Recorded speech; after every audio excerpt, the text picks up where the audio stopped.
こんにちは、きこです。今日もインドからお届けします。今日は私がなんでスターシードのこととか伝えてるかっていうお話をしたいと思っています。一人一人さ、やっぱりみんなスターシードなんですよね。もうほとんどの人たちがスターシード。宇宙由来の魂っていうことなんですよ。もどかゆい。そうなんでさ、みんなその宇宙由来の魂、宇宙人とかUFO が大好きっていうことを伝えたいんじゃなくて、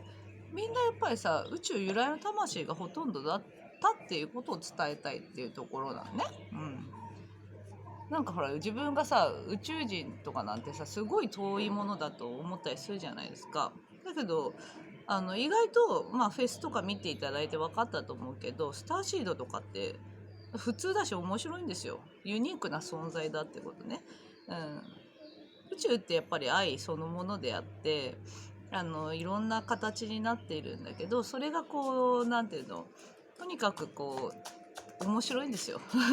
ユニーク。いろんなコントラストつってさ、いろんな色になってるんですよね。でそれを一番伝えたいっていうことでもあるんだけど、それだけじゃなくて、なんでねスターシードのことを伝えてるかっていう一番の根本的なところは、自分自身にさ、ものすごい力があるっていうことに気がつくっていうことなんですね。ほらだってさ、特に日本人の人っていうのは教えられてきてんだよね。自分ができないような感じに、これしかダメみたいな、人のことを考えてから動いたり、自分のことを抑え込んで人のことをやったり、自分を出さないようにして生きてきたりっていうところを、やっぱり家庭でもそうやって教えられてたり、あとは社会でもそういう風に教えられてきてるから、自分に全く力がないっていう感じで封印されちゃってんだよね。封印というか、できないような感じになっちゃってるんですよ。そうで、一つそういうスターシードっていう概念を知ることによって、まさか私が宇宙人とかありえんのみたいな。でも一つの星から、なんていうのかな、地球だけじゃない星から来てんのかもしれないっていう感じの概念っていうのかな、考え方みたいのを取り入れると、結構だからそのスターシードの特徴っていうのが、なんていうの、社会に馴染めなかったりするんですよ。あと結構特徴的なのが結構あるんですよね。変わってるみたいな、すごい変わって、私もずっと小さい時から変わってるっていうのが言われ続けてきたし、自分ではそれが褒め言葉みたいな、すごい自分がそれ気に入ってたんですけどそうでも結構変わってるって言われてたり、その変わってる個性に対してすごい刺激的だから、つっつかれたりとかね、そういうのがあったんじゃないかと思うので、それでスターシードっていう概念があるよっていうことを伝えたいって感じです。あとスターシードのことを自慢してるように見えるとかって、なんか誰かそういうふうに書いてる方もいて、で自慢してる、もう自慢でもいいんですよ。だってほら、みんなあなたもそうだよっていうことをやっぱり言いたいよね。みんなそうなの。みんなそういう、だから宇宙由来の魂なんじゃないかなっていう話ね。だけど忘れちゃってるだけだよねっていうこと。そうで大元としては創造主だよっていうことを伝えたいんですよ。自分の中に、じゃあ宇宙人っていうものとか、だからこの今世の自分だけじゃないものがやっぱりあるんですよ。前世の自分がいたり、宇宙人の自分がいたり、もしいるとしたらね、すごい潜在的にすごいものを私もしかしたら持ってるのかなってことに気がつき始めちゃうってことね。そうすると今まで力がないと思ってた自分があの気がつき始めちゃうんでしょ。私なんか力あったのかなみたいな感じで気がつき始めちゃうってことね。そうするともう今までのこの遊びというか、力がないと思っていた遊びがもうできなくなってきちゃうね。で今私たちはその遊びをもうやめる時というか、本当の自分を思い出す時、気が付く時っていう感じなんですよ。それはスターシードっていうものをきっかけに、スターシードとかそういう宇宙人とか UFO とかをきっかけにして、私たちは大元としては創造主なんですよね。一人一人のやっぱり中に全てを作った意識が入ってるんですよ。だから全ての世界を作ってるのは、前回の動画でも挙げましたけど、自分の世界を作ってるのはやっぱり自分自身の投影だっていうことを言いましたけど、この自分の小さい世界だけでもね、そういう概念というか、そういうことのからくりが分かるともう全く変わってくるんですよ。それで元を正すと、全ての世界作ってるのは実は自分自身だったっていうことに気がつくんですよね。だからコロナが起きていたり、地球で何が起きているかとか、あとはこう宇宙全体いろんな星があったりするけど、その大元になるなるのは自分なんですよ。自分自身がクリエイトしたんですよね、この世界を。この宇宙をというか、とっても大きな話になってくるんだけど、それだけの力を本当は持っていて、一人一人の中にそういうものが入ってるんですよ。みんなつながってるから。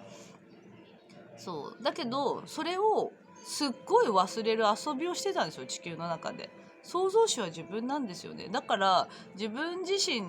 ていうのはもちろん大きな存在だし、すごい大きな愛の存在だし、全てを作ってるのは自分自身なんですよね。だからこう創造主の視点に立つことによって、全てが本当に遊びだったっていうことに気がつくし、あと自分自身がクリエイトしてたなっていうことに気がつき始める。そしてやっぱり神様とか仏様とか宇宙人とか UFO とかね、これからもっともっとコンタクトが始まってくるけど、そういうものをやっぱ上に置かなくなるからね。対等だな、同じだからね、対等だなっていうこと、そういうこともそうだし、あとはもう他の人に対してね、そういう自分自身の投影だっていうことに気がつき始めてくるから、自分がやった遊びだなって。だから自分自身の内側が変わってくることによって全て見えてくる世界は変わってくるんですよね。だから創造主っていう視点もそうだし、だから一つのきっかけとしてスターシードっていうのは本当にね、私はそれで結構パーって自分自身が気がついちゃったんですよね。ああそうだったみたいな。私がこうスターシードっていうことだよね。私はね25、6ぐらいの時にバガバットギーターっていうそのインドの聖典があって、それをこう結構読んでたんですよ。結構出家したい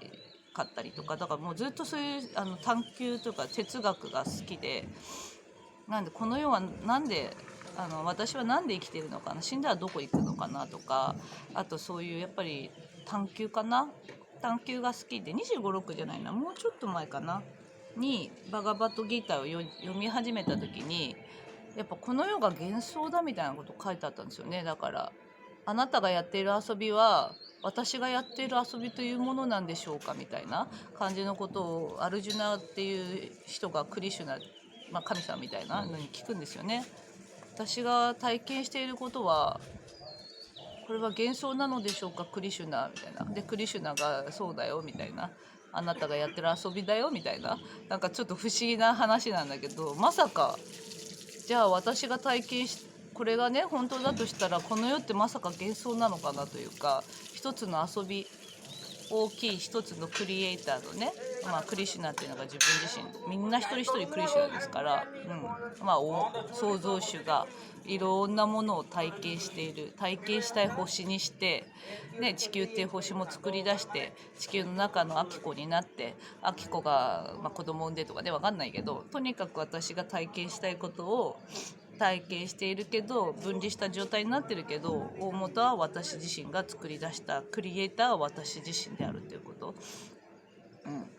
それがねその時にもうわーパーってさ分かっちゃって、でその後にこうスターシードですよね。だから自分が、一つのセッションをきっかけに自分がいろんな星を巡って地球に来たっていうことを聞いた時に、これがもしだから宇宙人が自分だったらありえないかもしれないけど、そうかもしれないと思っちゃったんだよね。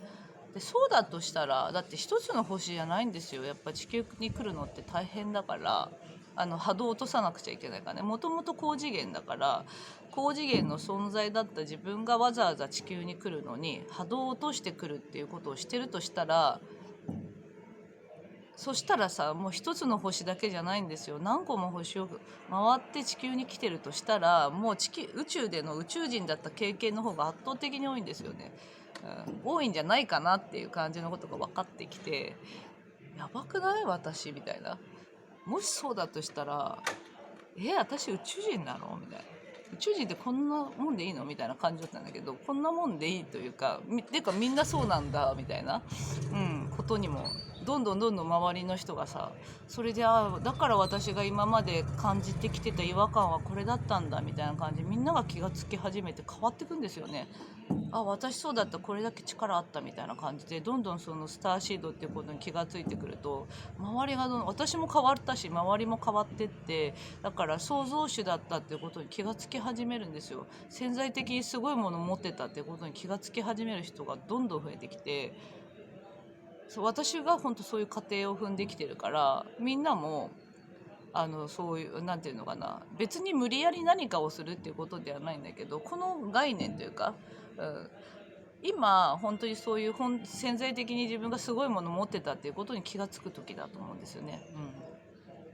気がついて、そしたらじゃあどうするか、この自分の人生っていうのをどうやって生きていくかっていうことを、楽しんでやっていけばいいと思うんですけど、クリエイターは自分なんですよ。だから自分がこの地球でどんな人生を歩みたいかっていうのは自分で選べるから、そこに思い込みとかが強い人はまずちょっと外して、自分自身のね、外して、そうやってほら思い込まされてたんですよね。思い込む遊びをしてた。誰も悪くないんですよ。誰か思い込ませてた親が悪いとか学校の先生が悪いとか誰かが悪いって言いがちなんだけど、そうやって思い続けててもいいし、そういう段階の時もあるんだけど、そこじゃないんですよね。結局そういうちょっと大きい視点で見て、じゃあその遊びだとしたら、創造主の視点でね、大きい遊びだとしたら一つの遊びをしてたんだなってことに気がつき始めて、じゃあこういう思い込みが強いからポイポイポイポイっていろんなブロック解除とか統合のマークして外していくっていうことをやっていけばいい。あとはその波動を整えるっていうことをやっていけば、本当に自分自身が変わっちゃうんですよね。変わるというか、本来の自分がウィヤーって出てくるんですよ。意外とこう普通です意外と普通だし、すっごいクールで冷静だったりしますね。あとすっごいテンションになる時もあるし、